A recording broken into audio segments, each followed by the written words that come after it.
The upside of being a high school basketball sensation is obvious to the onlookers who never, ever feel the heat. Tension, adulation, everybody wants a piece of you.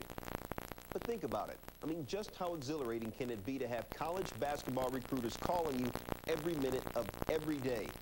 It sounds more like an avalanche of pressure than anything else. As Kenny Mayne witnessed, Stephon Marbury, the top-rated point guard in the country, the man for Lincoln High School in New York, understands the pressure. Stephon Marbury walked downstairs to the basement of a Brooklyn restaurant to make a few phone calls. Calls every blue-chip high school basketball player must make at some point. Calls that many college coaches don't look forward to receiving. Coach Haslem, this Stephon, I'm just calling to tell you that I'm not going to be coming to the school.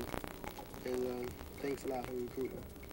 The short regrets on Clem Haskins' answering machine dismissed Minnesota from the race. What's up, Coach? I'm all right. I chose not to go to your school. All right. Okay, thanks a lot. Bye. That time, Syracuse got the bad news, and Syracuse was the school many thought would win the battle for the highly coveted point guard. Coach Harrick. Okay, can you give him a message, please?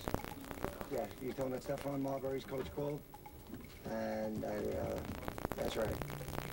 And that we appreciate the recruiting Stephon, but he's made another choice.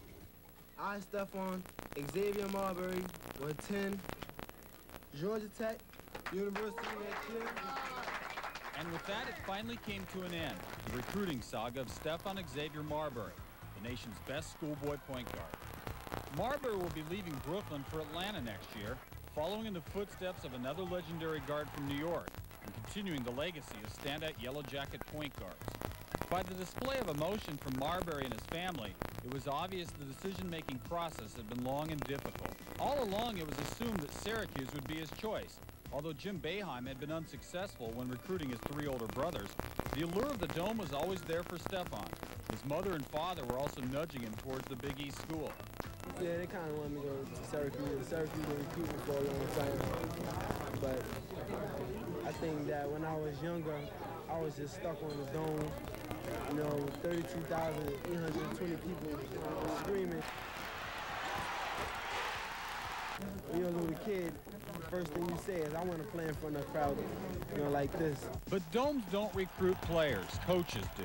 I think that the coaches, you know, really tried hard to get me, but I think Coach Cummings did a little bit of a better job, and I think he did the little things and the necessary things to do to get me, like treating me like a son. And as for the Kenny Anderson factor, I saw how he excels to the next level as far as getting to the next level. I saw how Coach Cummings, you know, he let him go. He let him do it, not what he wanted to do, but he let him play like he played in high school. And I think Coach Cummings is going to allow me to do the same. So after enduring the rigors of the recruiting process, Marbury is a good source of advice for future blue chippers. And if you know where you want to go and you feel happy and you're comfortable there, go there. Because not too many kids, 17-year-olds, get a chance to, you know, experience this moment. Woo! G-Tech, G-Tech, G-Tech. Woo! Stephon.